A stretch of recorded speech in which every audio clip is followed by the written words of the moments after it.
Galvin, a project manager with Kelly Roofing at 164 Stanhope Circle, doing your home inspection. Todd, like the brickwork on the house, reminds me of the houses up north. You don't see that too much down here.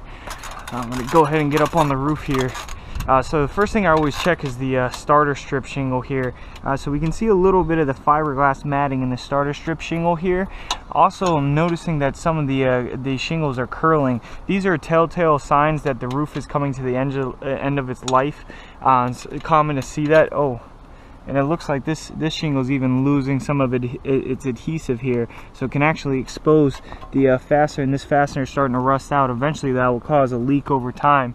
But that's the first thing I see when I get up here, is that starter strip. Let's get on the roof here. All right. Okay, here's a valley detail coming down. The valley channels all the water off the roof, and you can see that you're having some rusting in this flashing here. The flashing is important because that's what keeps the valley from leaking.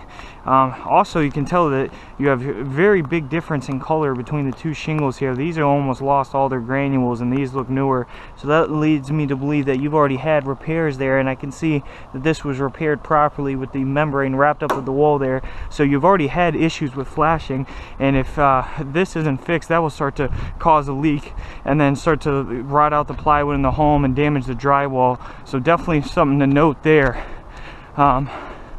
Go look at the rest of the roof here. It doesn't look like you have any ventilation. Okay, here we go. So we do have an 8-foot off ridge vent here, but that's the only ventilation that you have on the whole entire home. This 8-foot vent isn't recommended because that's a big long stretch and water can dam up behind there.